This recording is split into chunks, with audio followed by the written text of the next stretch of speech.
सदाशिवसमारम्भां शङ्कराचार्यमध्यमाम् अस्मदाचार्यपर्यन्तां वन्दे गुरुपरम्पराम्।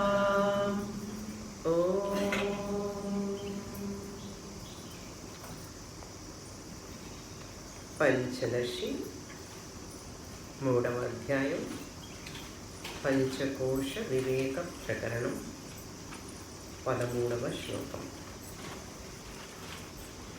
స్వయమేవానుభూతిత్వాత్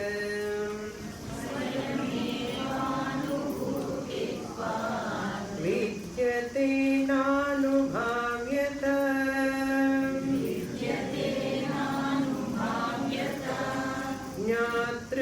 జ్ఞానాంతరాభావాత్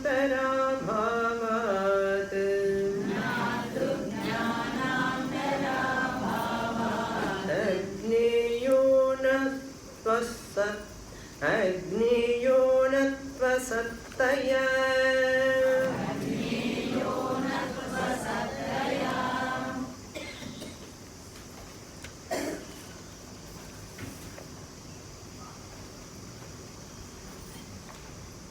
ప్రమాత,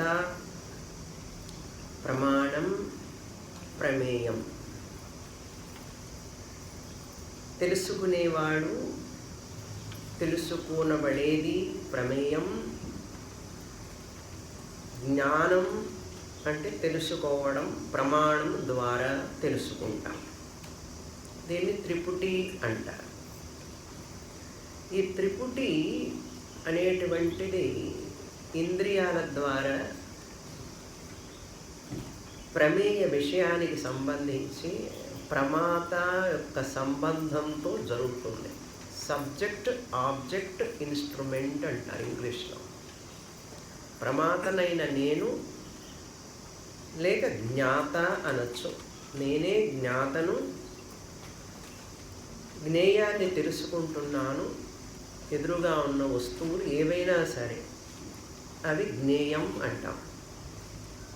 ఈ జ్ఞాతకి జ్ఞేయానికి మధ్య సంబంధాన్ని కలిగించేది ఎవరు అంటే జ్ఞానం. అది ప్రమాణం అంటారు. ఆ ప్రమాణం అనేటువంటిది జ్ఞాతను, జ్ఞేయాన్ని కలిపేటటువంటి. ఉదాహరణకి మన కళ్ళు ఉన్నాయి. ఇప్పుడు ఆ కళ్ళు ఆ జ్ఞేయాన్ని చూస్తాయి. ఆ జ్ఞేయ వస్తువుని, తెలుసుకునే వస్తువుని చూడాలి అంటే ఇక్కడ జ్ఞాత నిర్ణయించాలి, జ్ఞేయం నిర్ణయించదు. ఎదురుగా ఉన్న వస్తువు నిర్ణయించదు. తనను చూడాలా వద్దా అని ఎవరు నిర్ణయిస్తారు అంటే జ్ఞాత. ఇక్కడ బుద్ధి కర్త, కరణభ్యాం అన్నాం. మనసు, అంతఃకరణం తాను స్వయంగా బయటికి వెళ్ళలేదు. మనస్సు కళ్ళ ద్వారా, చెవుల ద్వారా వెళుతుంది. ఎలా వెళుతుంది అంటే వృత్తి రూపంగా వెళుతుంది. నెమళ్ళు అరుస్తున్నాయి, ఆ శబ్దం చెవుల్లోకి వస్తున్నది. ఇది నెమలి అరుపు అని తెలుసుకుంటాం. అదేవిధంగా వివిధ రకాలైనటువంటి పక్షులు చక్కగా సంభాషణ చేసుకుని ఉంటాయి. ఉదయం చూసుంటారా వినుంటారా? చూసారా? వినుంటారు. ఏ ఇంద్రియంతో వినుంటారు? శ్రోత్ర ఇంద్రియంతో వినుంటారు. అది ప్రమాణం అంటారు. ఏ ప్రమాణమైతే నన్ను ఆ శబ్దంతో, పక్షి అరుపు శబ్దంతో కిలకిల రావాలు నా చెవులకి చేరుతున్నాయి, అప్పుడు ఇక్కడ జ్ఞానం ఏర్పడుతుంది. ఇది పక్షి యొక్క శబ్దము అని తెలుసుకుంటాం. ఆ జ్ఞానం ఇక్కడ ఏర్పడినప్పుడు వీడు జ్ఞాత అంటాడు, లేక ప్రమాత. ఈ జ్ఞాత లేక ప్రమాత తెలుసుకునేవాడు ఆ శబ్దాన్ని తెలుసుకున్నాడు, లేకపోతే ఆ నెమ్మది రంగును చూశాడు కళ్ళతో, ప్రమాణం. ఇవన్నీ ఎగ్జిట్ గేట్స్ అని చెప్పాను కదా, బయటికి వెళ్ళేవి జ్ఞానాన్ని తెలుసుకొని వచ్చి మనసుకి చెప్తాయి. కళ్ళకి తెలియదు అది నెమలి అని. కళ్ళ ద్వారా వచ్చినటువంటి వృత్తి, బుద్ధిలో నుంచి మనస్సు ద్వారా వ్యాపించిన వృత్తి ఆ వస్తువును చూసి మళ్ళీ లోపలికి వెళుతుంది. ఆ వృత్తి వెళ్ళి ఇది నెమలి అని జ్ఞానం వస్తుంది. నెమలిని చూస్తే అది అర్థాధ్యాస అంటారు. విషయం, వస్తువు అది. అది జ్ఞానంగా మనకు లోపలికి వస్తే జ్ఞానాధ్యాస అంటారు. ఇది అధ్యాసం అన్నారు. అది ఎందుకని తర్వాత చూస్తాం. అర్థాధ్యాస, జ్ఞానాధ్యాస. ఇప్పుడు ఈ ప్రాసెస్ అంతా ఎట్లా జరిగింది అంటే కంటికి కనపడేది కాదు. ఆ వృత్తి అనేది కంటికి కనపడదు. వృత్తి అనేది మనస్సులో ఏర్పడింది. ఏర్పడింది మనస్సు ద్వారా. ఎట్లాగైతే లైట్ హౌస్ ఉంటుంది చూసారా, ఆ బీమ్ ఆఫ్ లైట్ బయటికి వెళుతుంది. ఎలా వెళుతున్నది? ఆ ప్రకాశం ఎలా వెళుతున్నది? మన ఇంట్లో కూడా సూర్యకిరణాలు వస్తుంటే చూసారా, ఇట్లా లైట్గా స్ట్రైట్గా బీమ్ ఆఫ్ లైట్ వచ్చేస్తుంది లోపలికి, ప్రసరిస్తుంది. ప్రసారం అంటారు దాన్ని. అలాగే వృత్తి వ్యాప్తి అన్నాం. వృత్తి వ్యాపిస్తుంది ఆ వస్తువుని, ఎన్విలప్స్ ద ఆబ్జెక్ట్. వ్యాప్తి అంటే ఎన్విలపింగ్ అంటే కవరింగ్, అంటే దాన్ని కప్పేస్తుంది అన్నమాట. మొత్తం కప్పుతుంది. అది కప్పి ఈ వస్తువు ఇది అని లోపలికి రిపోర్ట్ వెళుతుంది. మనస్సు ద్వారా బుద్ధికి వెళుతుంది. బుద్ధి నిర్ణయిస్తుంది. ఇది క్లిప్, ఇది పుస్తకం, ఇది పుష్పం, ఇది చెట్టు అని నిర్ణయిస్తుంది బుద్ధి. నిర్ణయాత్మిక బుద్ధి అన్నారు. అప్పుడేమైంది? జ్ఞానం ఏర్పడింది లోపల. ప్రమా ఏర్పడింది. జ్ఞానం అన్నాను, ప్రమా అన్నాను ఒకటే. ఈ జ్ఞానం ఏర్పడి లోపల మనకు దాని విధంగా పనులు చేస్తాం, వ్యవహారం చేస్తాం. అదే విషపు జంతువు అయితే, విషపు కీటకం అయితే వ్యవహారం ఏం చేస్తాం? దగ్గరికి వెళ్తామా, వెనక్కి వస్తాం. నెమలి అయితే దగ్గరికి వెళతాం. అది మన నుంచి దూరంగా పోతుంది అనుకోండి, అది వేరే విషయం. దానికి భయం ఎక్కువ. మనం దగ్గరికి వెళతాం. ప్రవృత్తి, నివృత్తి. తాడు మీద పాము చూస్తే నివృత్తి. అదే కనుక ఆ సిల్వర్ షెల్ ఉంటుంది కదా, మనం గవ్వలు చూస్తూ ఉంటుంది సముద్రం ఒడ్డున, దాని మీద వెండి కనపడుతుంది, ప్రవృత్తి అన్నారు. మనకి ఇష్టమైన పదార్థం అయితే ప్రవృత్తి, మనకిష్టం కాకపోతే నివృత్తి. రోజంతా ఇంతేనండి మన జాబ్, ప్రవృత్తి నివృత్తి. స్వామిని క్లాసు ఇష్టంగా ఉన్నది అంటే ప్రవృత్తి, త్వరగా నడుస్తాయి కాళ్ళు. ఇష్టం లేకపోతే నివృత్తి, చిన్నగా నడుస్తాయి. మళ్ళీ రాకపోతే వారు అడుగుతారు క్లాసుకు రాలేదని. నివృత్తి అట్లా ఎవరు ఉండరు అనుకుంటాను క్లాసులో. ఇక్కడ చెప్తున్నా, ఏదైనా సరే ప్రవృత్తి నివృత్తి సహజం.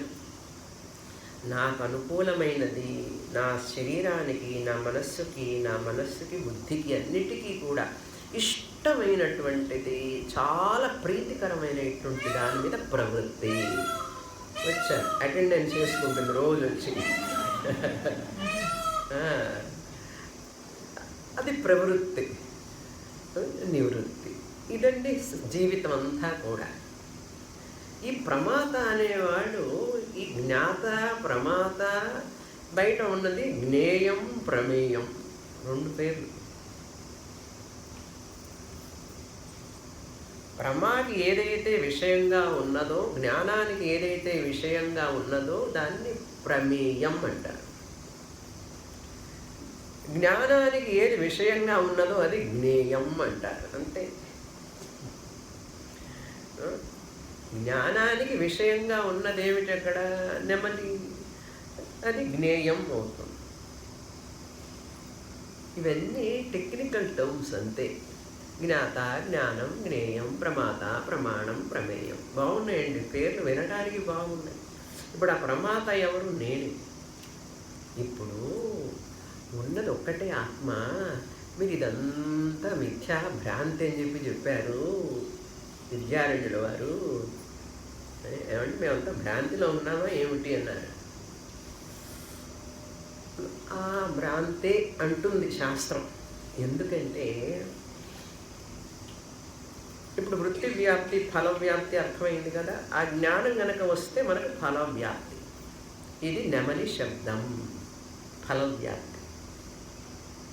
ఇది ఆ శబ్దం వృత్తి వ్యాప్తి, ఫస్ట్ వెళుతుంది, అది వింటుంది, తర్వాత ఫల వ్యాప్తి, జ్ఞానం వచ్చేసింది. సరే, ఇదంతా వ్యవహారం ఎలా జరుగుతున్నది అంటే చైతన్యం ప్రతిబింబం ద్వారా ఈ మనసు చైతన్యమయ్యి దాని వృత్తి చైతన్యమయ్యి అది బయటికి వెళుతుంది, జ్ఞానం వస్తున్నది. ఇది బాగుందండి, వినడానికి చక్కగా ఉంది. మేము చాలా ఇంప్రూవ్ అయిపోయినాం ఇప్పుడు మా నాలెడ్జ్లో అనుకున్నాం. మరి ఆత్మ అనాత్మ వివేకం చెప్పినప్పుడు మనం ఒకటే ఆత్మ ఉన్నదన్నారు కదా, అది స్వయం వేద్యం అన్నారు, స్వానుభూతిత్వాత్ అన్నారు. మరి మిగతావన్నీ కూడా జడం అన్నారు. అవన్నీ కూడా భోగ్య పదార్థాలు. ఈ భోక్త కోసం భోగ్య పదార్థాలు ఉన్నాయి. ఇప్పుడు మనం ప్లేట్లో భోజనం వడ్డించినప్పుడు అవన్నీ భోగ్య పదార్థాలు. ఎవరి కోసం? భోక్త కోసం, అనుభవించేవాడిని నేను. అది తిని నా ఆకలి తీర్చుకుంటాను. కాఫీ తాగుతావో, టీ తాగుతావో, గంజి తాగుతావో, పాలు తాగుతావో, అవన్నీ భోగ్య పదార్థాలు. భోగ్య పదార్థాల్లో చలనం ఉండదు, అవి జడ పదార్థాలు. ఈ ప్రపంచంలో కొన్ని జడ పదార్థాలు, కొన్ని చేతన పదార్థాలు ఉన్నాయి. జీవులందరూ కూడా చేతన పదార్థాలు. ఇప్పుడు ఆ నెమలి చేతన, కదులుతుంది, ఎగురుతుంది, అరుస్తుంది.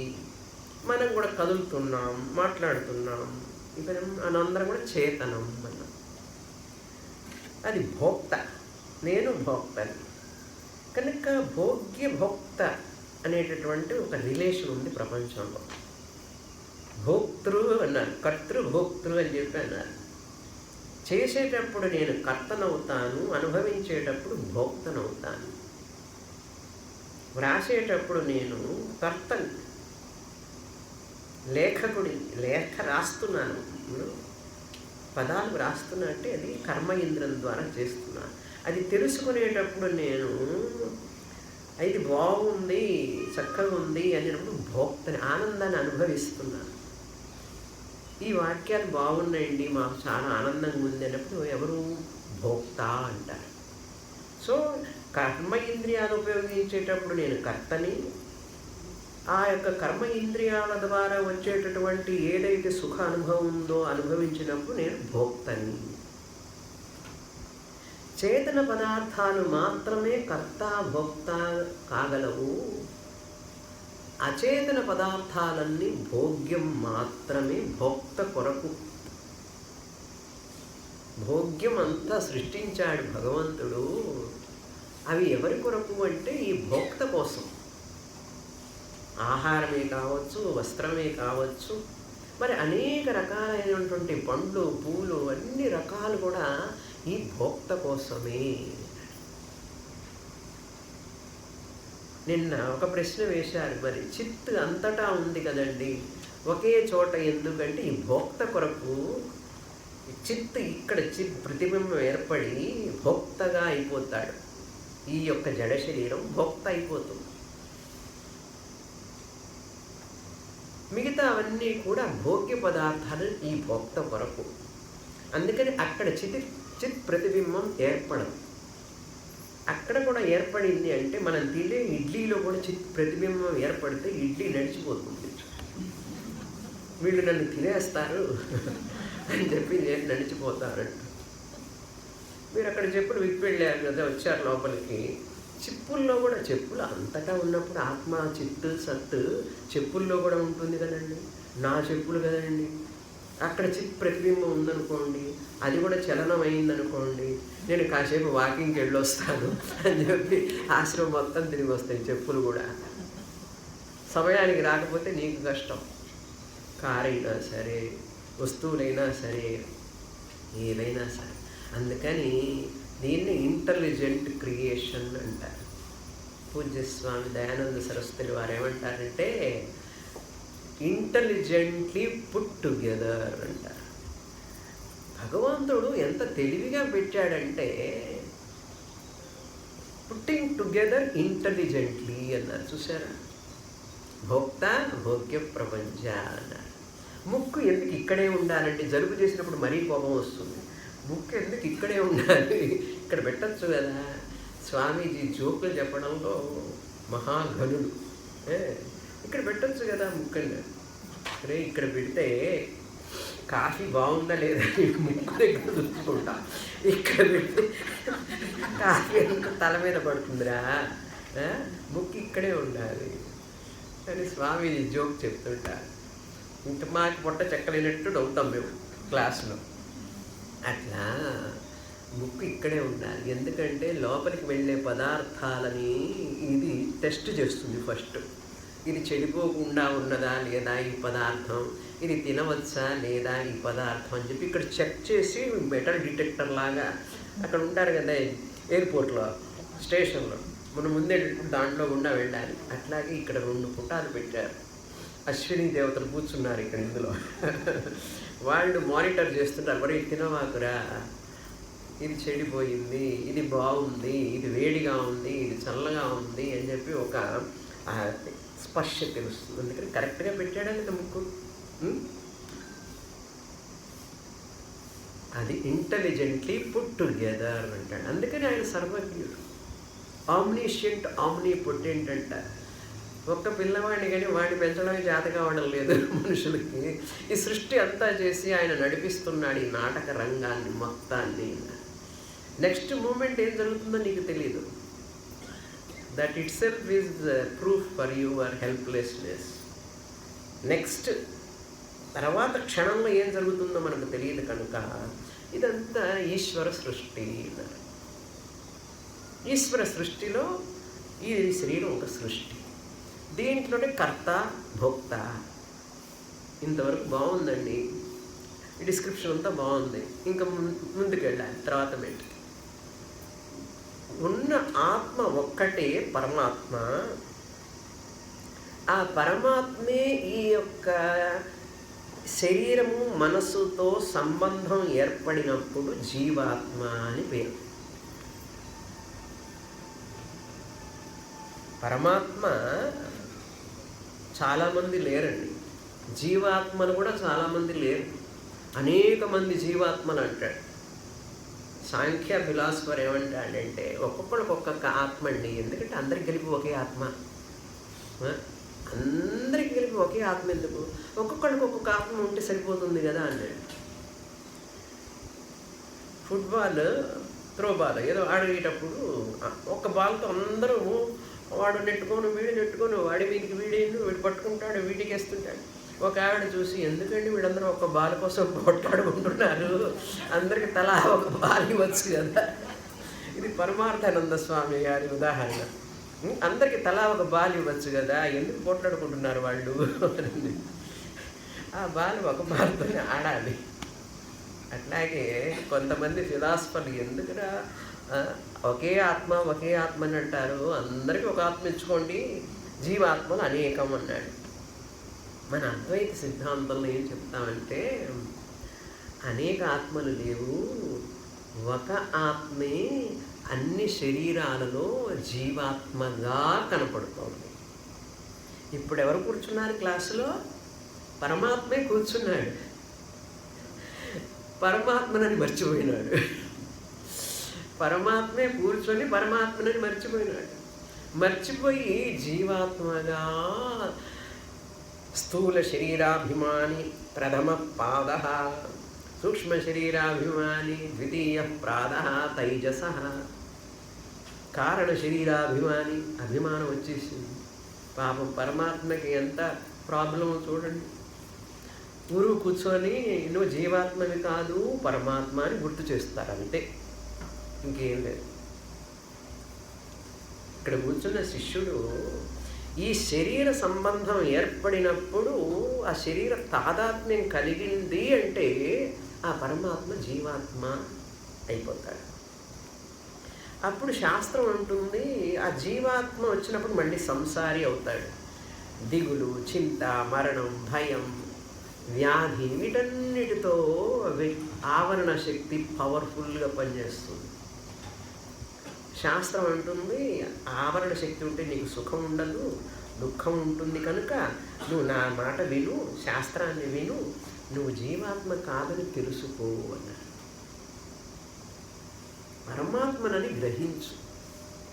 అనేక ఉపాధులు ఇవన్నీ కూడా, ఒక్కొక్క శరీరం ఒక్కొక్క ఉపాధి. ఆత్మ అంతటా ఉండడం వల్ల మరి ఇక్కడ కూడా వ్యక్తమవుతోంది. అంతటా ఉన్నప్పుడు ఇప్పుడు 4 మట్టి కుండలు పెట్టామనుకోండి, ఇక్కడ 4 మట్టి కుండల్లోనూ ఆకాశం ఉంటుందా ఉండదా? ఉంటుంది. ఆకాశం వచ్చి కుండలో చేరిందా, కుండలు వచ్చి ఆకాశంలో ఉన్నాయా? కుండలే ఆకాశంలో ఉన్నాయి. ఆకాశం పోయి కూర్చోలే కుండలో. 16 కుండలు ఉన్నాయి, 12 కుండలు ఉన్నాయి, ఎన్నెన్నో ఉన్నాయండి. ఎన్ని పాత్రలు ఉంటే అన్ని పాత్రల్లో చోటు ఉందా లేదా? ఆ ఆకాశం పోయి కూర్చుందా అందులో?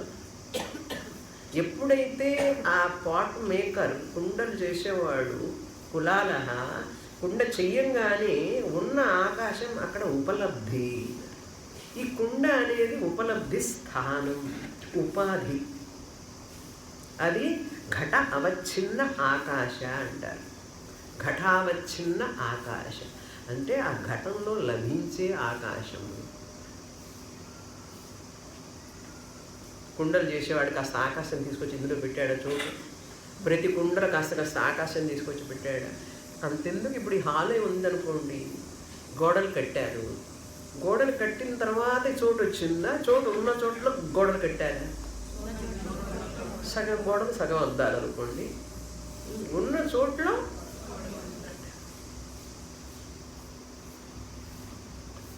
కాదండి. ఆ డోర్లో నుంచి కొంచెం ప్రవేశించిందండి ఆకాశం. ఉపనిషత్తు చెప్తుంది, తదేవాను ప్రావిశతు తదను ప్రవిశ్య.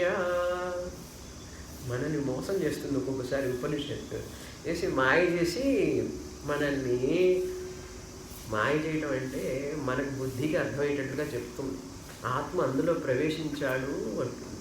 ప్రవేశించినట్లుగా, ఆకాశం ప్రవేశించినట్లుగా. ఇప్పుడు మనం ఎక్కడ కూర్చున్నామంటే ఏం చెప్తారు? హాల్లో కూర్చున్నామండి అంటారు. హాల్ అంటే ఏమిటి? చోట్లో కూర్చున్నారు. మీరు హాల్లో కూర్చున్నారా? హాల్లో ఉన్న చోట్లో కూర్చున్నారు. అర్థమైందా? కనుక ఈ పరమాత్మే అదేవిధంగా అంతటా ఉన్న ఆత్మ. మనందరం ఒక్కొక్క కుండ లాంటి వాడు అనుకోండి. ఈ శరీరం కూడా కుండలాగే ఉంటుంది, మట్టితో పాటు చేయబడింది కదా. అంతటా ఉన్న ఆత్మ ఈ శరీరంలో కూడా లభిస్తున్నది. ఏదో ప్రవేశించినట్లుగా, నిజంగా ప్రవేశించలే. కదలదు కదా ఆత్మ. ఎలా కదులుతుంది? అంతటా ఉన్నది ఎట్లా కదులుతుంది? ఇక్కడ ఉండి అక్కడ లేకపోతే కదలవచ్చు. అంతటా ఉన్నప్పుడు అసలు కదలే పని లేదు, కదలలేదు, అవసరం లేదు, కదలవలసిన అవసరము లేదు. అందుకని ఆత్మ ప్రవేశించడం లోపల ఇవన్నీ లేవు. ఉపనిషత్తు మనకు పాఠం అర్థం కావడం కోసం అలా ఉపయోగిస్తుంది. గౌణ ప్రయోగం అంటారు, ఫిగరేటివ్ ఎక్స్ప్రెషన్ అంటారు. అందుకని గురుముఖంగా వింటే తప్ప తెలుస్తుంది, కానీ మీరు పుస్తకాలు కామెంటరీలు చదివినా కూడా అర్థం కాదు. అది ఫిగరేటివ్ ఎక్స్ప్రెషన్ అంతే. చాలా ఉంటాయి అట్లా, ఒకటి కాదు, అన్నీ. ఇప్పుడు ఈ కర్త భోక్త నిజంగా నేను శరీరము అని అభిమానంతో ఉన్నాడు అంటే శరీరాభిమాని అయితే, మనస్సు, చిత్త, అహంకార, అహంతా మమతాం అన్నాం నిన్న. విన్నారు కదా, మాట గుర్తుందా? ఉందా? అహంతా మమతాం అంటే అహంకారము మమకారము వచ్చేసింది. ఎందుకంటే ఆవరణ ఏర్పడింది. మర్చిపోయినాడు పరమాత్మ. మర్చిపోగానే ఏమైపోయిందంటే జీవుడిగా అయిపోయి సంసారంలో బాధపడుతున్నాడు. He who knows and nose not he knows. హనుమంతుడికి తన శక్తి తెలుసు, తనకు శక్తి ఉందని తెలియదు, కనుక జాంబవంతుడు గుర్తు చేస్తాడు, హీ హూ నోస్, ఆ లంకా సముద్రాన్ని ఎట్లా లంఘించాలో హనుమంతుడికి తెలుసు. హీ హూ నోస్, అతనికి తెలుసు ఆయనకి. కానీ he knows not that he knows, ఆయనకి తెలియదు, ఆయనకి తెలుసని ఆయనకి తెలియదు. ఏమిటి స్వామి పొద్దున్నే కన్ఫ్యూజ్ చేస్తారంట.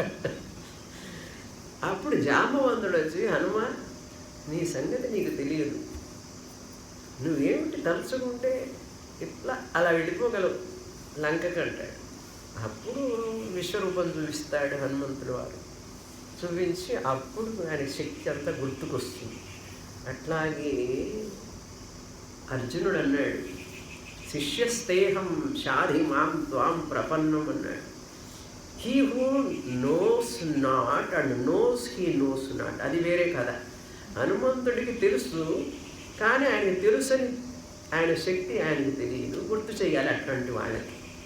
కానీ అర్జునుడి లాంటి వాళ్ళకి తెలియదు, తనకు తెలియదని తెలుసు అర్జునుడికి. శిష్యుడు అయితే అట్లాంటి వాడు అయి ఉండాలి. ఇప్పుడు ఇక్కడ ఎందుకు వచ్చారు తెలుసా? నిజంగా చెప్పాలంటే మీకేం తెలియదని తెలుసుకోవడానికి వచ్చారు. పరమ సత్యం అని. ఎప్పుడెప్పుడు గురుముఖంగా కూర్చుంటామో మనము, శాస్త్రం వింటుంటామో, అప్పుడు మనకు బోధపడేది నాకేమీ తెలియదు అని ఒక్కొక్క క్లాసులో నిర్ధారణ అవుతుంది. ఇది పరమ సత్యం, 100%. మరి నాకు తెలిసిందంతా ఏమిటండి అన్నాడు. అపర అవిద్య అవిద్య అన్నాడు. అదొక అవిద్య నాయన, అది ఉండి ఒకటే లేక ఒకటే, నీకు సుఖం ఇచ్చేదేం కాదది అని చెప్పన్నాడు. సరే బాగుందండి, పరమాత్మ కూర్చున్నాడు జీవాత్మగా, కర్త భోక్త అయినాడు కనుక ఈ కర్తృత్వం భోక్తృత్వం కూడా నిజంగా పరమాత్మకి కాదు. తెలుసుకున్న జీవాత్మ పరమాత్మ అవుతాడు, తెలుసుకోని పరమాత్మ జీవాత్మ అవుతాడు.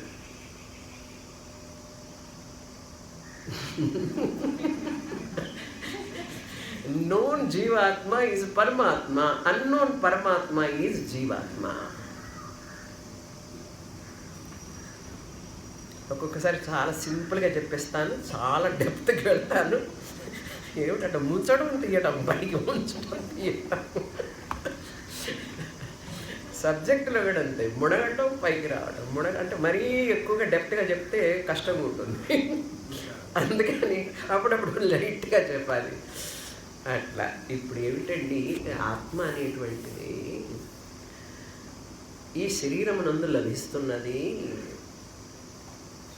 ఇప్పుడు మనం ఆ ఆత్మ స్వానుభవం, అది సెల్ఫ్ ఎవిడెంట్, అది సెల్ఫ్ ఇల్యూమినస్ అంటుంటే, ఆ ఆత్మ అంటే అది బాగానే ఉందండి, నా సంగతి ఏమిటి అనే కథ వస్తుంది కదా. ఆత్మ శుద్ధ బుద్ధముక్త స్వరూప, ఇది చెప్పడానికి బాగుందండి, కానీ నాకు చాలా సమస్యలు ఉన్నాయి, నా సంగతి ఏమిటంటే ఆ ఆత్మ ఎవరో కాదు, శ్వేతకేతు తత్ త్వమసి అన్నాడు. తత్ త్వమసి సదేవ సౌమ్య ఇదమగ్ర ఆసీత్ ఏకమేవాద్వితీయం తత్వమసి శ్వేతకేతో. ఇక్కడ మనకు శాస్త్రం ఎందుకనేది అర్థమవుతుంది. శాస్త్రం ఎవరి గురించో మాట్లాడటం లేదు. అద్దం నీ ముఖం చూపిస్తుంది కానీ మరేం చూపించదు. నిన్న ఒక ప్రశ్న అడిగారు, అద్దం మరీ దగ్గరికి వస్తే కనపడదు కదండి, కనపడకపోవడం నీ కళ్ళ ప్రాబ్లం. తర్వాత వచ్చింది ఆన్సర్ నాకు. ఇప్పుడు ఇవన్నీ మరీ దగ్గర పెట్టుకుంటే సైన్స్ ప్రకారం అద్దంలో ప్రతిబింబం ఉండదు కదా అన్నాడు. ఉంటుంది నాయన, ప్రతిబింబం ఉంటుంది, కానీ నీ కళ్ళకి శక్తి లేదు, చూసే శక్తి. ఎందుకంటే మరీ దగ్గరికి పెట్టుకుంటే అది చూడలేదు. ప్రతిబింబం ఏర్పడి తీరుతుంది. అంతే ఆత్మలో కూడా. ఆత్మ అంతటా ఉన్నది, దాని ప్రతిబింబం ఎక్కడైనా ఏర్పడుతుంది. ఎక్కడైతే సూక్ష్మంగా ఉంటుందో, రిఫైన్గా ఉంటుందో మ్యాటర్ రిఫ్లెక్ట్స్ అన్నారు.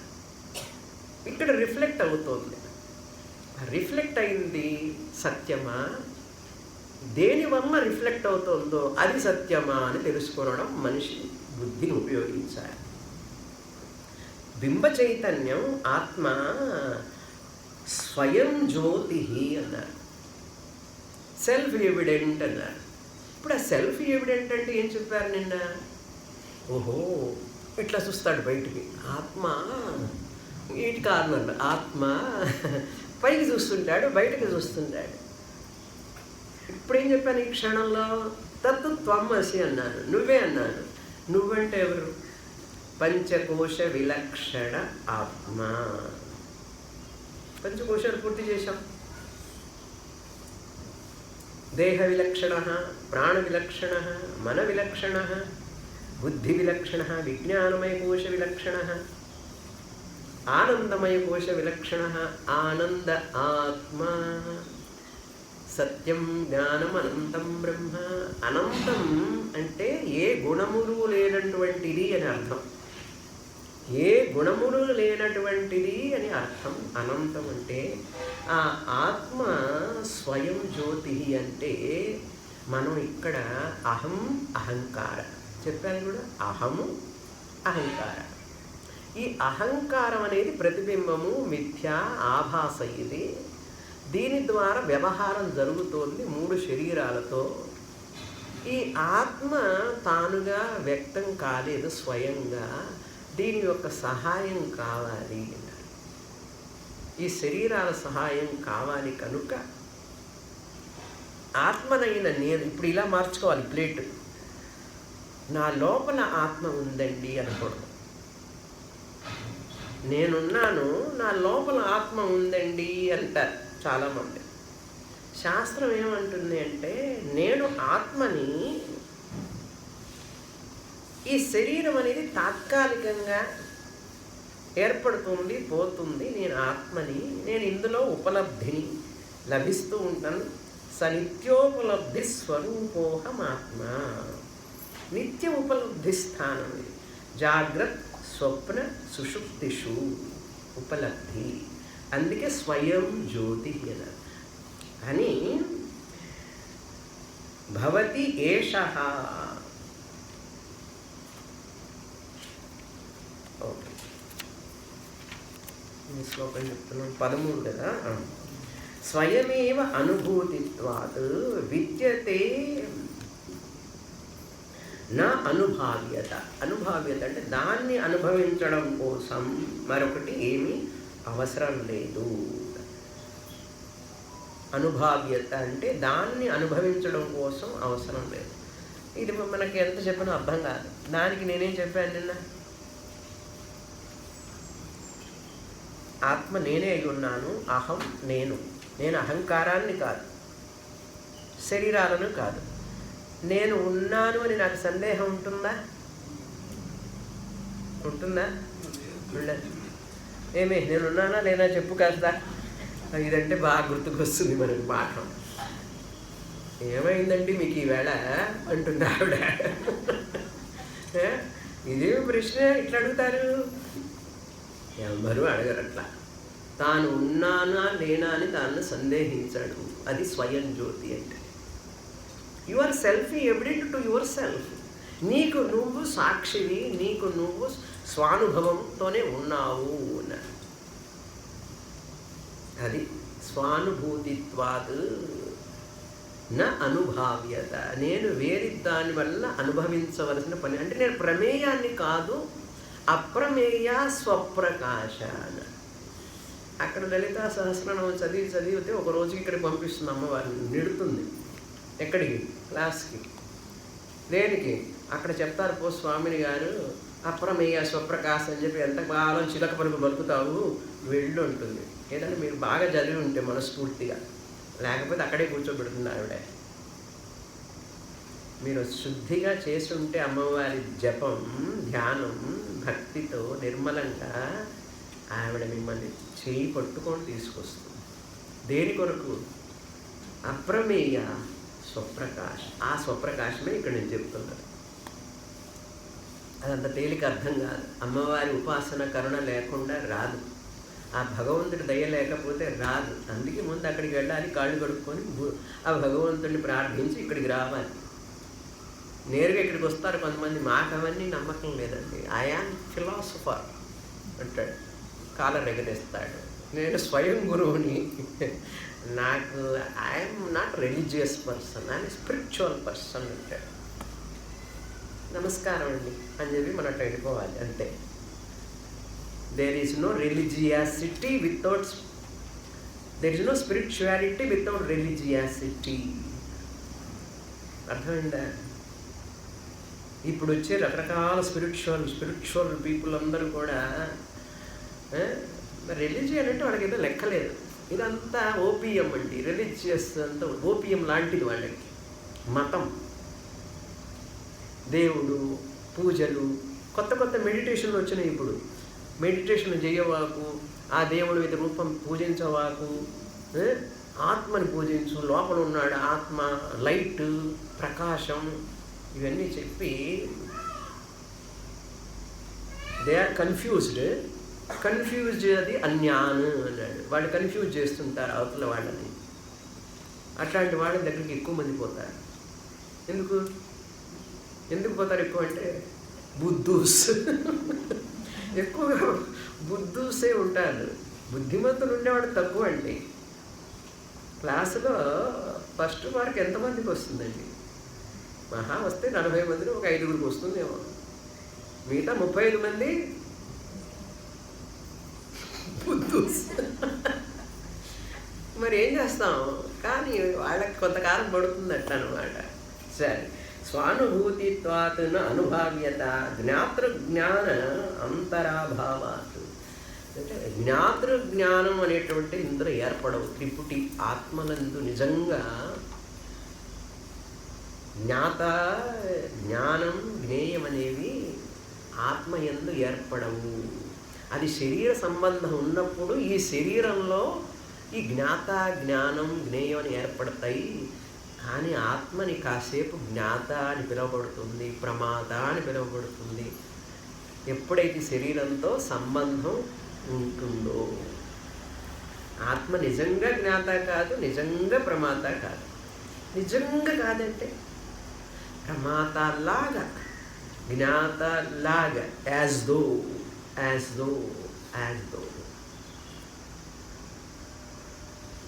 కనుక మనం ఎంతో వినాలి. వినంగా మనలో ఉన్నటువంటి కొన్ని ఆలోచనలు, మిస్కన్సెప్షన్ని పోవాలి. సరైన ఆలోచనలు మనసులో చోటు చేసుకోవాలి. అప్పుడు వస్తుంది జ్ఞానం. అందుకని చాలా తితిక్ష కావాలి దీనికి. అందుకని ఏం చెప్తున్నారు? స్వయమేవ, తానే అనుభూతిత్వాత్, అనుభవ స్వరూపం. ఆ ఆత్మకు అనుభావ్యత మరి ఒకరిచే తెలుసుకోవలసినటువంటి అవసరం లేదు. న విద్యతే జ్ఞాతృజ్ఞాన అంతర అభావాత్ అన్నారు. అంటే తనకంటే, అభావాత్ అంటే వేరే మరి ఒక జ్ఞానము లేకపోవడం వలన, తనకంటే మరి ఒక జ్ఞానము లేకపోవడం వలన. జ్ఞాత మరి ఒక జ్ఞానం అంటే ఇంకొక జ్ఞాత లేడు. ఆత్మే జ్ఞాతగా అన్నిటి అందు ఉన్నది. వేరే జ్ఞాత ఉండడానికి లేదు. ఎందుకంటే ఒకటే చైతన్యం. వేరే జ్ఞాత ఉన్నా కూడా ఆ శరీర ఉపాధి ద్వారా అది టెంపరీ అన్నమాట, నిజంగా కాదు, శరీరానికి సంబంధించిందనమాట. కనుక అంతర అసత్తయ, అది లేకపోవడం అనేది లేదు. అది అనుభవించబడనప్పటికీ కూడా, ఒక విషయంగా ఆత్మ తెలియనప్పటికీ కూడా అది లేదు అని అనుమానం. అసత్తయ అంటే దాన్ని శూన్యమని చెప్పవా, లేదు అని చెప్పవా, అది ఉన్నది అని. దానికి వివరించి మళ్ళీ చెప్తున్నారు. ఇది ఎలా అర్థం చేసుకోవాలంటే, ఇప్పుడు మీరు గదిలోకి వస్తారు, రాగానే ఒకవేళ ఎవరు లేరు అనుకోండి హాల్లో, మీరేమంటారు? అటు తిరిగి ఎవ్వరూ లేరు హాల్లో అంటారు. ఇక్కడ నుంచోనే ఎవరూ లేరు అంటారు. ఎవ్వరూ లేరు అంటే శూన్యమనే కదా అర్థం. ఎవ్వరూ లేరు అనేవాడు ఉన్నాడా లేడా? ఎవ్వరూ లేరు అనేవాడు ఉన్నప్పుడు అది శూన్యం ఎట్లా అవుతుంది? హాలు శూన్యంగా ఉందండి అన్నాడు. శూన్యంగా అనేవాడు ఉన్నప్పుడు హాలు శూన్యం ఎట్లా అవుతుంది?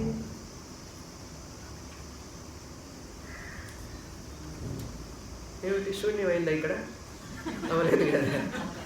కనుక శూన్యవాదాన్ని మనం ఒప్పుకోం. నిహిలిజాన్ని ఎందుకు ఒప్పుకోమంటే ఇది లేదు ఇది లేదు, నిహిలిస్ట్ ఉన్నాడు కదా, ఇది శూన్యం శూన్యం అనేవాడు ఉండాలి కదా, శూన్యం ఒకటికి తెలియాలి కదా. శూన్యం ఉన్నది అంటే చెప్పేవాడు ద నోవర్ ఆఫ్ దట్ శూన్యం ఈజ్ దేర్. నువ్వు ఉన్నావు కదా, మరి అది శూన్యం ఎట్లా అవుతుంది? ఏమంటే ఈ సంగతి వాడికి తెలియదా? చిన్న విషయం నాకు తెలిసింది అంటారా మీరు? తెలియలే, ఏం చేస్తాం మరి. కానీ తర్వాత శ్లోకం 14. మాధుర్యాది స్వభావానాం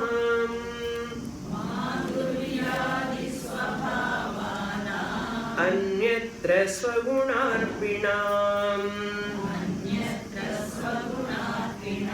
స్వస్మింస్తదర్పణాపేక్ష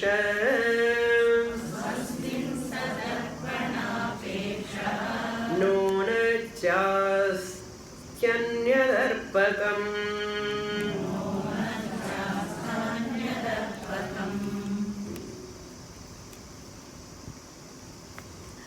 అన్యత్ర ఇక్కడ మాధుర్యం అంటే ఉదాహరణ చెప్తున్నారు. ఎలా ఆత్మ స్వయం ప్రకాశం, స్వయంగా తాను తెలుసుకుంటుంది, తనను తాను వేరే దానితో తెలుసుకోవాల్సిన అవసరం లేదు. ఎందుకు అంటే చెప్తాను విను.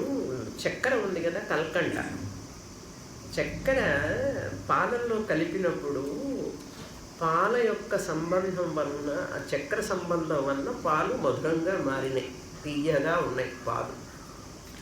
చక్కెర సంబంధం వల్ల పాలు తీపిదనం వచ్చింది, మధురం వచ్చింది, మాధుర్యం వచ్చింది. ఇప్పుడు చక్కెరకి మాధుర్యం రావాలంటే ఏం చేయాలి? కల్కండకి మాధుర్యం కావాలి.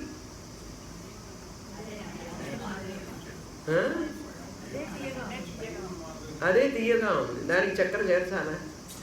అర్పకం. ఇప్పుడు ఈ చక్కెర తనను తాను అర్పించుకుంది పాలకి మాధుర్యాన్ని ఇవ్వడానికి.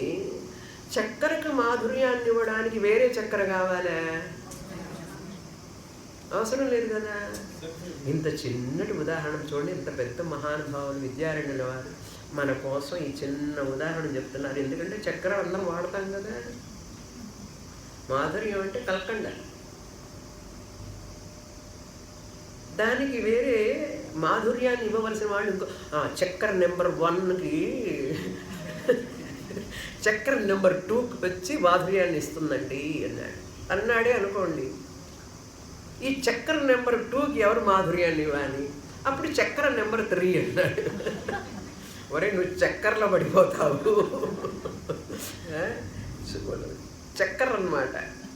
ఇది అనవస్థా దోషం అంటారు. నేను మరొక చక్కెర కల్కండ అవసరం లేదు ఈ చక్కెరకి.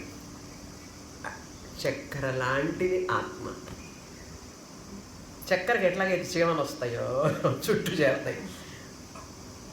ఇప్పుడు నేను ఆత్మని గురించి మాట్లాడుతుంటే మీరందరూ చీమల లాంటి వాళ్ళు నా చుట్టూ చేరారు.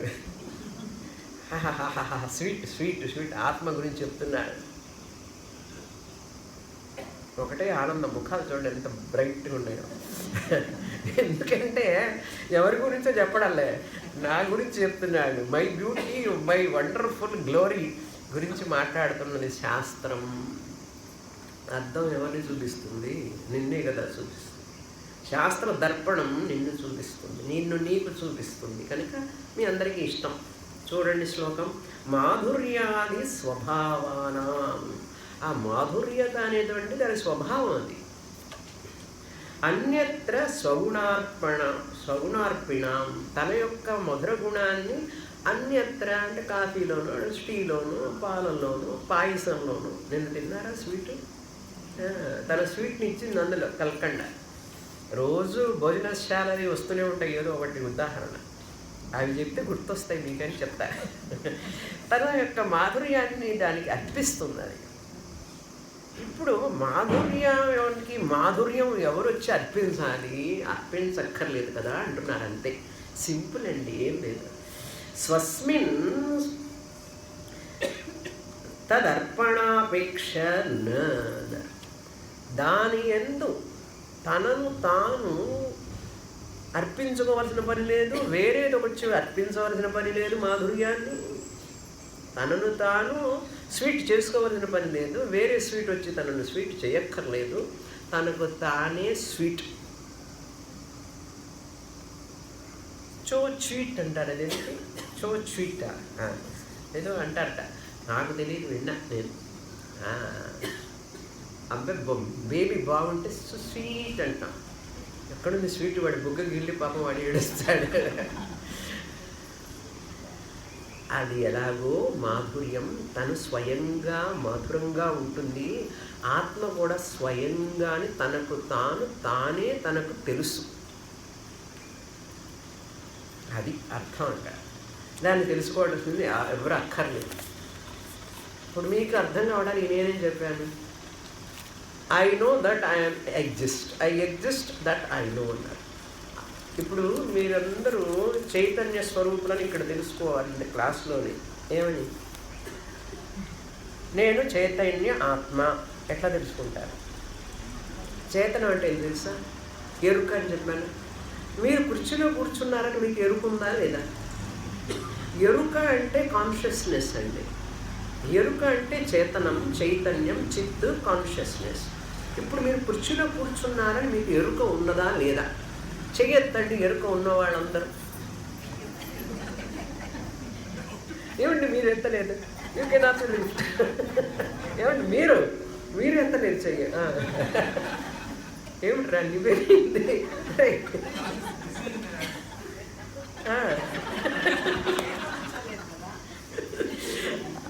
నీకు ఎరుక ఉన్నదా లేదా? కుర్చీలో కాదు, నువ్వు కింద కూర్చున్నావని నీకు ఎరుక ఉన్నదా లేదా? ఉంది కదా.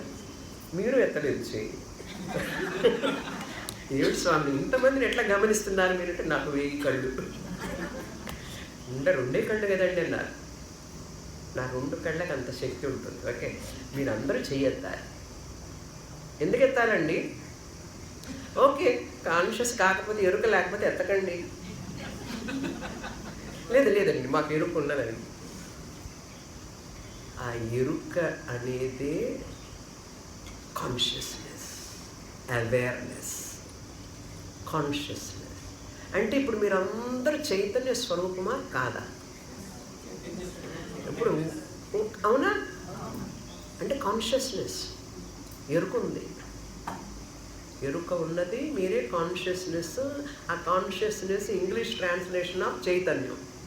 ఆ చైతన్యమే బ్రహ్మ. అది మళ్ళీ మీ ట్రాన్స్లేషన్ అండి అంటే కాదు, సత్యం జ్ఞానం అనంతం బ్రహ్మ అన్నది. ఆ జ్ఞానం అని చూసారు అక్కడ స్వరూప లక్షణం, అది చైతన్యం అని అర్థం, చిత్ అని అర్థం. ఆ చిత్ చైతన్యమైన కాన్షియస్నెస్ పైకి ఎక్కడ వెతకవాకు, నువ్వే ఆ కాన్షియస్నెస్, త్వమేవ. ఇప్పుడు ఇది అర్థమైంది. మరి ఆ సత్తుకి ఏం చెప్పాను? నిన్న చెప్పాను, మళ్ళీ రివిజన్ ఇది చెప్తూనే ఉంటా చివరిదాకా. ఉనికి. ఇప్పుడు నాకు ఎరుక ఉన్నదండి, ఉన్నవాడికి ఎరుక ఉన్నదా, లేనివాడికి ఎరుక ఉన్నదా? మీరు కుర్చీలో కూర్చున్నారు, ఇక్కడ కూర్చున్నారు, మా అందరికి ఎరుక ఉన్నదండి, ఎరుక ఉన్నది అన్నాడు. అంటే వీఆర్ కాన్షియస్ ఆఫ్, మేము ఉన్నామని మాకు తెలుసు అండి అన్నాడు. ఉన్నవాడికి తెలుసా, లేనివాడికి తెలుసా? ఉండడం అంటే ఉనికి అంటే సత్. ఆ సత్తే సత్యం అని చెప్పబడింది అక్కడ. సదేవ సౌమ్య ఇదమగ్ర ఆసీత్. అప్పుడు మీరే చిత్తై ఉన్నారు, మీ ఉనికి మీకు తెలుసు, మీరు ఉన్నారని మీకు తెలుసు. యామ్నెస్, ఐ యామ్, నేను ఉన్నానని నాకు తెలుసు. అచ్చమైన తెలుగులో చెప్పాలంటే నేను ఉన్నానని నాకు తెలుసు. ఈ ఉన్నాను నాకు తెలుసు అనేది సత్తు చిత్తు. దాని తర్వాత వచ్చేవన్నీ కూడా ఆ పంచకోశాలు ఉన్నాయి చూసారా, వాటికి సంబంధించి. శరీరం లావుగా ఉంది, పొట్టిగా ఉంది, అది మనసు బాధగా ఉంది, సంతోషంగా ఉంది, ప్రాణం గాలి బాగా వస్తున్నది, ప్రాణాయామం చేశాను, అవన్నీ వాటికి సంబంధించి. బుద్ధి బాగా పనిచేస్తుంది, తెలుసు తెలియదు, ఇవన్నీ దానికి సంబంధించినవి. ఆ ఎరుక, ఉనికి, ఆ సత్తు చిత్తు మీరు అవునా కాదా? ఇప్పుడు ఇప్పుడు ఆ సత్తు చిత్తు బ్రహ్మం అయితే మీరు సత్తు చిత్తు అయినప్పుడు మీరు బ్రహ్మమా కాదా? ఇప్పుడు మీ సత్తు చిత్తు వేరు, వీళ్ళ సత్తు చిత్తు వేరా? 48 మంది 50 మంది ఉన్నారు ఇక్కడ, 50 సత్తు చిత్తులా? ఇప్పుడు నేను నేను నేను నేను అన్నప్పుడు నా ఉనికి నా ఎరుక, నా ఉనికి ఎరుకన ఏమైనా తేడా ఉందా? ఇందులో తేడా ఉంటుంది, ఉనికి ఎరుకలో తేడా లేదు. అహంకారం వీటితో అసోసియేట్ అయినప్పుడు సంసారం. ఇది కాస్త వంగితే జ్ఞానముద్రకు వస్తే అసంసారం, అంతే. కనుక ఎరుక ఉనికి నేను ఇప్పుడే ఇక్కడే అత్ర ఏవ బ్రహ్మ సమశ్నుతే. Is it fact or not? ఇప్పుడే ఇక్కడే బ్రహ్మను తానుగా గ్రహిస్తాడు. గ్రహించారా లేదా? గ్రహించామంటే కంటిన్యూ చేస్తా, లేకపోతే పూర్ణమదాయ చెప్తా.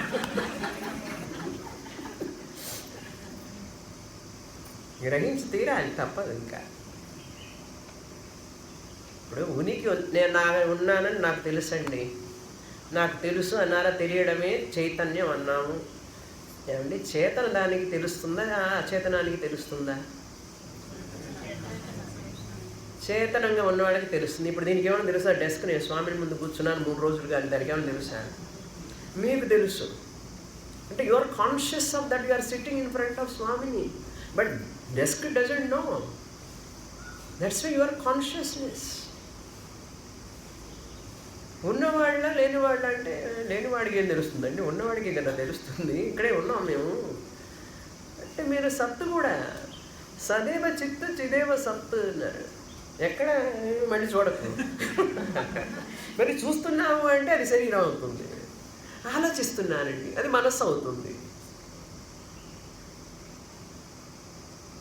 దేని వలన ఇవన్నీ పనిచేస్తున్నాయో దానికి ఎవరు కావాలి? సహాయం.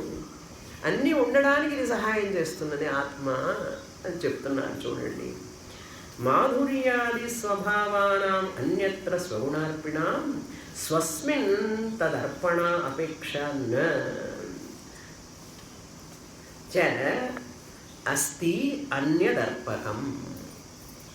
దానికి వేరే ఇంకొకటి అవసరం లేదు, అయిపోయింది. తర్వాత శ్లోకం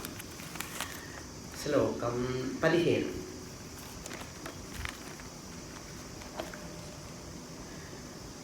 అర్పణాంతరారాహిత్యే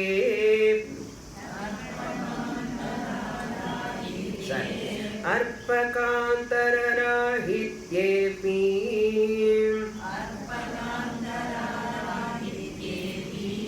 తేషాం తత్స్వభావతా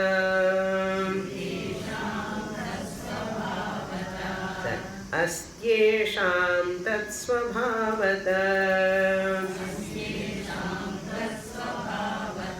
మా భూత్తథానుభావ్యత్వం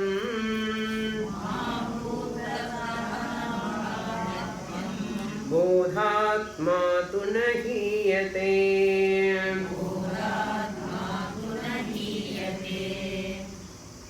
ఇప్పుడు సమన్వయం చేస్తున్నారు. చెప్పిన ఉదాహరణాన్ని దాష్టాంతానికి సమన్వయం చేయాలి. ఎలా అంటే అర్పక అంతర రాహిత్యే అపి.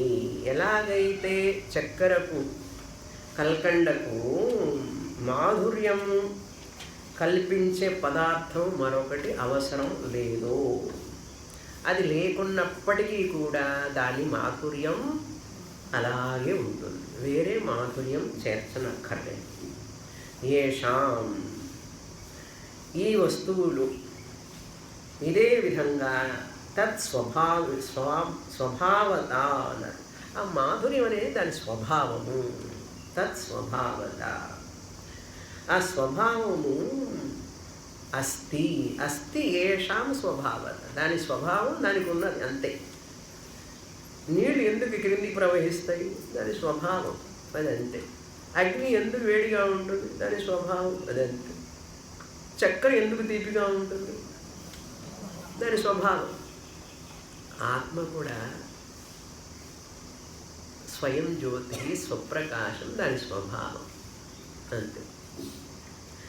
రెండో లైన్లో మా భూత్ తథా అనుభావ్యత్వం, తథా అదేవిధంగా ఆ ప్రకారంగానే ఆత్మకు అనుభావ్యత్వం, తెలుసుకొనబడుట, ఆత్మను తెలుసుకొనుట అనేటువంటిది మాభూతం, లేకుండుగాక లేదు, దాన్ని తెలుసుకోవలసిన అవసరం లేదు, దాన్ని దేని చేతను తెలుసుకోలేవు. తెలుసుకుంటే ఏమవుతుంది? అది ప్రమేయం అవుతుంది, ఆబ్జెక్ట్ అవుతుంది. తెలుసుకుంటే అక్కడ అమ్మవారు చెప్పారు అప్రమేయ అని.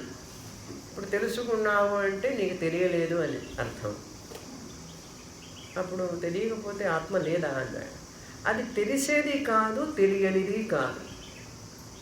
అన్యదేవ తద్విదిత అతో అవిదితాత్ అన్నారు. తెలుసుకునే దానికంటే తెలియని దానికంటే అది వేరైనది. Beyond to known and unknown అన్నారు అని చెప్తున్నారు.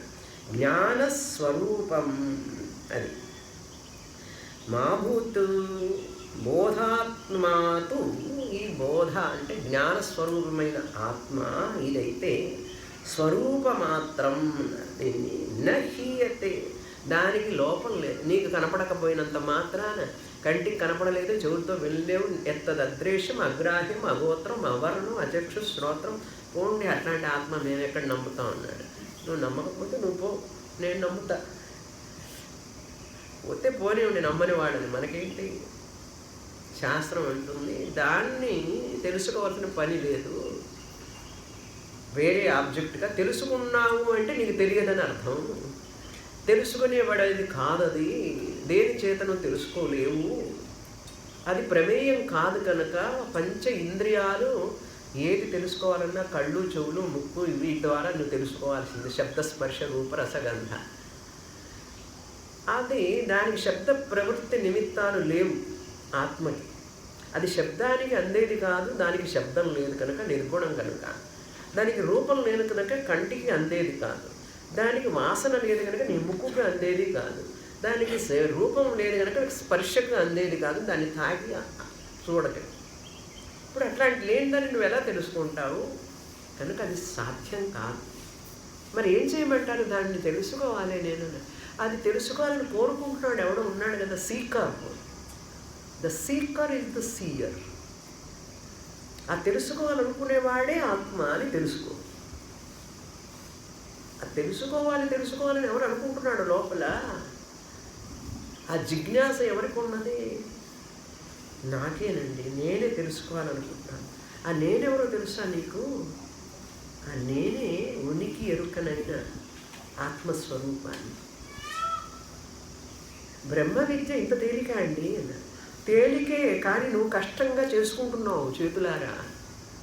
నేను తేలిగ్గా చెప్తానన్నా కూడా కాదండి, దానికి ఏదన్నా మ్యాజిక్, మిస్టిక్ పవర్స్ కొంచెం అట్లా ఇట్లా ఏదైనా చెప్పండి అంట. మరి ఏం అక్కర్లేదురా, దానికి నువ్వేమి చెయ్యక్కర్లేదు, సింపుల్గా ఇక్కడ కూర్చో అర్థం చేసుకుంటే. కాదులేండి, అంత సింపుల్గా ఎట్లా ఉంటుంది బ్రహ్మని?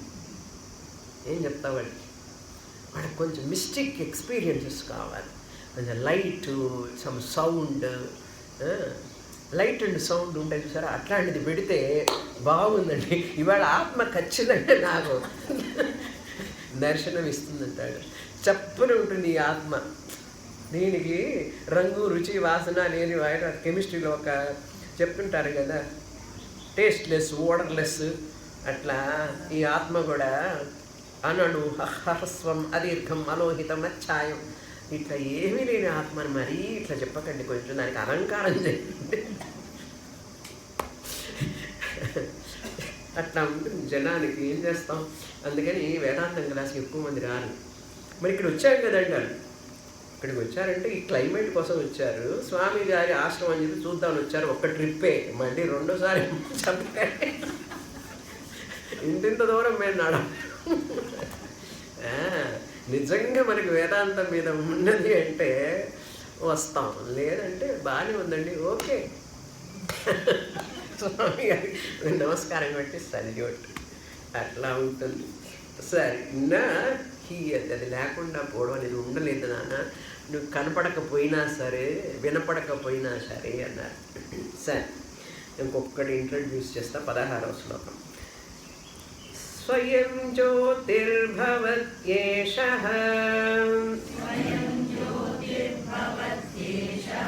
పురోస్మాద్భాసతేఖిలాత్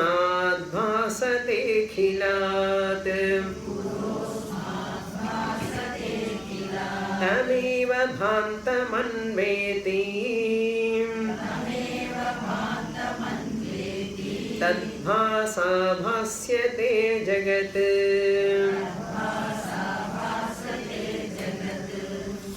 ఇప్పుడు స్వయం జ్యోతి అనేది బృహదారణ్యకంలో చెప్పింది 4వ అధ్యాయంలో. అది మనకి ఇక్కడ గుర్తు చేస్తున్నారు. స్వయం జ్యోతి అని. ఏషః ఆత్మ స్వయం జ్యోతి అస్మాత్ అఖిలాత్ పురః భాసతే. ఇవన్నీ కనపడటానికి ముందే అది ఉన్నది, నువ్వన్నీ చూడడానికి ముందే అది ఉన్నది అన్నాడు. పురః అస్మాత్ అంటే ముందే అని అర్థం. ఇది శ్వేతాశ్వతర ఉపనిషత్తులో కూడా చెప్పబడింది. అస్మాత్ సర్వస్మాత్ పురతః సువిభావితం అని నృసింహ ఉత్తర తాపని ఉపనిషత్తులో చెప్పబడింది. ఈ నృసింహ ఉత్తర తాపని ఉపనిషత్తులో ఏం చెప్పబడింది అంటున్నారు? పురః అస్మాత్ అఖిలమాత్ భాసతే. అసలు నువ్వు ఇన్ని చూడటానికి ఇదం జగత్ ఈశావాస్యం ఇదం జగత్, ఈ జగత్తు మొత్తానికి తెలుసుకోవడానికి ముందే ఈ ఆత్మ ఉన్నది అన్నాడు. అది ఎట్లా తెలుసుకుంటామండి? బాగుందండి, స్టేట్మెంట్లు బాగా చెప్తారు. మీరు మాటలు నేర్చుకున్నారు స్వామి గారు, మాటలు కూడా నేర్చుకోవాలి కదా. చెప్తాను వినండి, ఒక్క మాట చెప్పి పూర్తి చేస్తాను. చెట్టు ఉన్నది, పండ్లు ఉన్నాయి, కాయలు ఉన్నాయి, పూలు ఉన్నాయి, ఫోటోలు ఉన్నాయి, ఫ్యాన్ ఉంది, లైట్ ఉంది, ఆకాశం ఉంది, అన్నీ ఉన్నాయి ఉన్నాయి ఉన్నాయి ఉన్నాయి. తెలుస్తున్నదా? ఇదంతా కూడా ఆవిడ ఉన్నారు, ఆయన ఉన్నది, ఆయన ఉన్నాడు, అక్కడ కూర్చున్నారు, ఇది ఉంది, అది ఉంది, దక్షిణామం ఉంది. ఇవన్నీ తెలుస్తున్నాయి అంటే ఆ తెలుసుకునేవాడు ఉన్నాడా లేడా? ఎప్పుడున్నాడు? ఇవన్నీ తెలిసిన తర్వాత ఉన్నాడా, తెలియక ముందే ఉన్నాడా? తెలియక ముందే ఉన్నాడు. అదే అర్థం. అస్మాత్ అఖిలాత్ పురః సువిభావితం. పూర్ణమద పూర్ణమిదం పూర్ణాత్ పూర్ణముదచ్యతే పూర్ణస్య పూర్ణమాదాయ పూర్ణమేవావశిష్యతే. ఓం శాంతి శాంతి శాంతి. హరి ఓం శ్రీ గురుభ్యో నమః. హరి